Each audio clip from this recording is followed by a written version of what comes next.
मौजूद है और उसमें उसको लेकर चिराग पासवान ने एक चिट्ठी भी लिखी है। मेरे साथ मौजूद है बातचीत करने के लिए। और जो चिट्ठी आपने लिखी है, जो समर्थन आप दे रहे हैं, क्या संदेश देने की कोशिश, क्योंकि इधर 25 पार्टियां हैं, दूसरी तरफ 21 पार्टियां हैं जो इसके विरोध में हैं। मुझे लगता है ये संख्या कितनी पार्टियां पक्ष में हैं विपक्ष में हैं, जब एक ऐसा खूबसूरत ऐतिहासिक लम्हा हमारे देश में जब आ रहा है, मुझे लगता है सबको मिलकर एक सकारात्मक ऊर्जा के साथ इसका स्वागत करना चाहिए।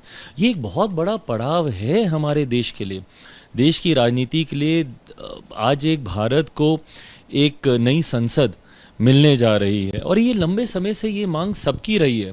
मैं सेकंड टाइम मेंबर पार्लियामेंट हूँ और हम लोग 2014 में भी उस वक्त भी हम सब ये प्रयासरत थे कि कैसे नई संसद के लिए प्रयास हो, मौजूदा संसद में क्या क्या बदलाव किए जा सकते हैं या नई बिल्डिंग का निर्माण किया जाए। मेरे नेता, मेरे पिता आदरणीय रामविलास पासवान जी सक्रिय राजनीति में लंबे समय से रहे, वो मुझे बताते थे कि यूपीए की सरकार के दौरान भी ये प्रयास हो रहे थे, बट कोई चीज़ मेटेरियलाइज नहीं हो पाई। वो इवेंचुअली वो धरातल पर ऐसा कोई प्रयास उतर नहीं पाया। पर आज जब ना से वो प्रयास धरातल पर उतरा है बल्कि नई संसद बनकर तैयार है और उसका उद्घाटन किया जाना है, तो मुझे लगता है कि बिना किसी पक्ष विपक्ष की बहसों में उलझे हुए ये एक बहुत पॉजिटिव संदेश है और मुझे लगता है उतनी ही सकारात्मक तरीके से हम लोग को इसका स्वागत करना चाहिए। लोकतंत्र को सशक्त करने की दिशा में मुझे लगता है ये एक बहुत मजबूत कदम है और मैं तमाम विपक्षी दलों से भी आग्रह करूंगा कि उन सबको भी साथ आकर अपनी पॉजिटिव एनर्जीज इसमें देनी चाहिए और इसका स्वागत करना चाहिए। पर विपक्षी दलों की तरफ से जो सवाल उठाया जा रहा है वो इस बात को लेकर है कि राष्ट्रपति द्वारा क्यों नहीं इसका उद्घाटन कराया जा रहा है। वो जिस समुदाय से आती हैं, जिस समाज से आती हैं, उनको आगे बढ़ाने के लिए उस लिहाज से भी देखा जाए, तो क्या आपको इस बात से आपत्ति नहीं है कि? देखिए, मैं पुनः दोहराता हूँ, पहली बात तो I am not in that position that I can influence any decision या मैं किसी भी तरीके का कोई प्रभाव डाल सकूं।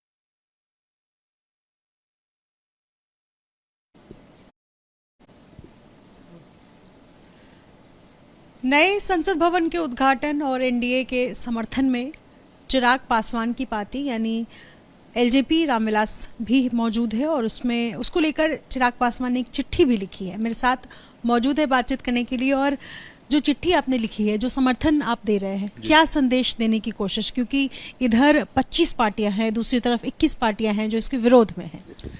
मुझे लगता है ये संख्या कितनी पार्टियां पक्ष में हैं विपक्ष में हैं, जब एक ऐसा खूबसूरत ऐतिहासिक लम्हा हमारे देश में जब आ रहा है, मुझे लगता है सबको मिलकर एक सकारात्मक ऊर्जा के साथ इसका स्वागत करना चाहिए।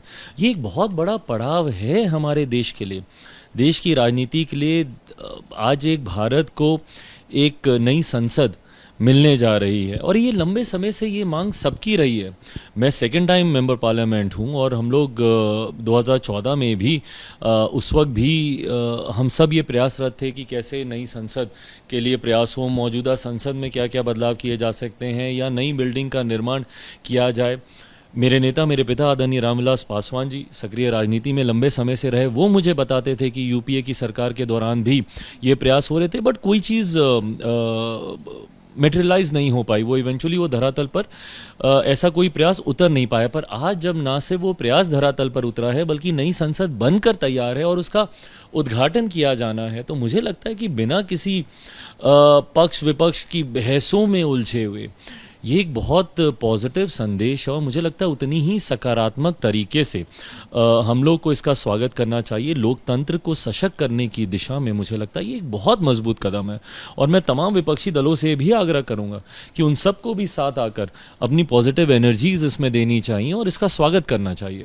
पर विपक्षी दलों की तरफ से जो सवाल उठाया जा रहा है वो इस बात को लेकर है कि राष्ट्रपति द्वारा क्यों नहीं इसका उद्घाटन कराया जा रहा है। वो जिस समुदाय से आती हैं, जिस समाज से आती हैं, उनको आगे बढ़ाने के लिए उस लिहाज से भी देखा जाए, तो क्या आपको इस बात से आपत्ति नहीं है कि? देखिए मैं पुनः दोहराता हूँ, पहली बात तो I am not in that position that I can influence any decision, या मैं किसी भी तरीके का कोई प्रभाव डाल सकूं। पर हाँ, मैं इस बात को दोहराऊंगा ज़रूर कि इसके सकारात्मक पक्ष को देखना चाहिए। आप पक्ष विपक्ष दोनों पहलू को अगर आप देखें, दोनों के अपने मजबूत पक्ष हैं, तथ्य हैं इसके समर्थन में। पर आज जब देश एक नए पड़ाव की ओर बढ़ रहा है, देश को जब एक नई संसद मिलने जा रही है, ऐसे में सिर्फ विवाद को खड़ा करने के लिए या किसी एक व्यक्ति विशेष का विरोध करने की दृष्टि से आप अपने तथ्यों को सामने रखें, मुझे लगता है ये गलत है। आप देखिए बगल के हमारे पड़ोसी देश में किस तरीके का माहौल है। वहाँ पर हम लोग को गर्व होता है कि हमारे देश का मान सम्मान राष्ट्रीय ही नहीं अंतर्राष्ट्रीय स्तर पर इतना बड़ा है। आप विदेशों में जब हमारे प्रधानमंत्री जाते हैं, दूसरे राज्यों दूसरे देशों के राष्ट्र अध्यक्ष उनका पहुँच होकर उनका स्वागत करते हैं, उनको बॉस बुलाया जाता है, बड़े बड़े कार्यक्रम, भव्य कार्यक्रम उनके लिए वहाँ पर आयोजित किए जाते हैं। पड़ोसी मुल्क में देखिए जहाँ पे मुझे लगता है आर्टिकल 245 को इन्वोक किया गया है ताकि सेना सड़क पर आए, और वहीं हमारे देश में लोकतंत्र को और सशक्त करने के लिए और मजबूत करने के लिए एक ऐतिहासिक कदम उठाया जा रहा है। तो इसमें मुझे लगता है कोई विवाद की गुंजाइश ही नहीं है, सबको इसका समर्थन करना चाहिए। जेडीयू सांसद ललन सिंह ने कहा है कि नई संसद बनी तो उसका कुछ और इस्तेमाल करेंगे, दूसरा कोई काम करेंगे। नई सरकार आती है, अगर सरकार बदलती है केंद्र में 2024 में, तो क्या कहेंगे? भाई उनके बारे में तो अब मैं क्या ही कहूँ, क्योंकि वो और उनके नेता तो खुद प्रधानमंत्री बनने के सपने दिन दहाड़े देख रहे हैं।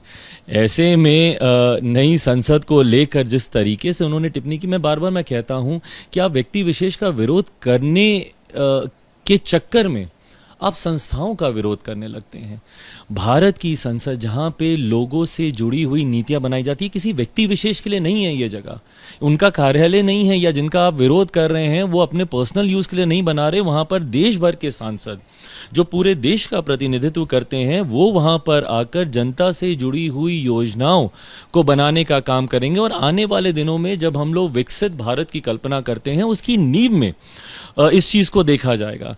ऐसे में इस तरीके के हल्के बयान देना या इस तरीके की बातों से मुझे लगता है हर किसी को परहेज करना चाहिए। ये गलत दृष्टि में लोकतंत्र को दर्शाता है कि आज आप हैं तो आप इसका विरोध कर रहे हैं, कल आप आइएगा तो इसी को ही बदल दीजिएगा। तो ऐसे में तो संस्थाओं पे कोई विश्वास ही नहीं कर पाएगा। तो मुझे लगता है ऐसे बयानबाजी से बचना चाहिए। और मैं पुनः दोहराऊंगा कि सबको एकजुट होकर इस ऐतिहासिक लम्हे का, इस ऐतिहासिक पल का साक्षी बनना चाहिए और अपनी सकारात्मक ऊर्जा इसको देनी चाहिए। मिलाकर आप समर्थन तो दे ही रहे, लेकिन एनडीए का हिस्सा भी है। केंद्रीय मंत्रिमंडल का विस्तार होने वाला है, तो क्या चिराग पासवान मंत्रिमंडल में शामिल होंगे? मेरी सोच में भी ये सवाल नहीं है निधि, टू बी ऑनेस्ट। मैं थोड़ा सा इसमें करेक्शन कर दूं, फिलहाल मैं एनडीए का मैं हिस्सा नहीं हूं।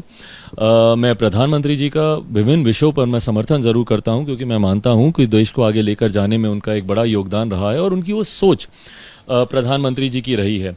मंत्रिमंडल का विस्तार होगा नहीं होगा, कब होगा, मुझे लगता है कि हम लोग वैसे भी अब चुनावी मोड में हैं। मैं अपनी बात करूं तो मेरी पार्टी लोक जनशक्ति पार्टी रामविलास पूरी तरीके से हम लोग चुनावी सोच के साथ हम लोग आगे बढ़ रहे हैं। बिहार में अपने संगठन को मजबूत करना, अपने जनाधार का विस्तार करना, मेरा पूरा ध्यान उस ओर केंद्रित है।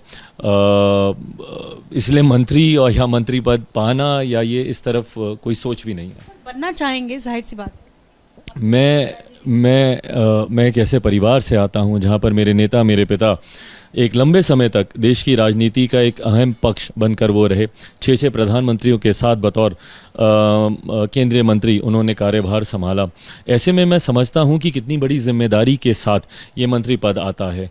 अभी जब चुनाव करीब हैं और पार्टी लिटरली अगर मैं बोलूं स्टार्टिंग फ्रॉम द स्क्रैच वाली बात है, पिछले 2 साल मेरे लिए व्यक्तिगत तौर पर और मेरी पार्टी के लिए बहुत कठिन रहे।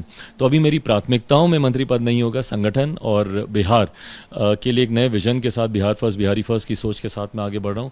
उसको और सशक्त मजबूत करना मेरी सोच रहेगी। शुक्रिया बातचीत करने के लिए, और अपने सहयोगी मनोज त्रिपाठी के साथ निधि श्री, एबीपी न्यूज़।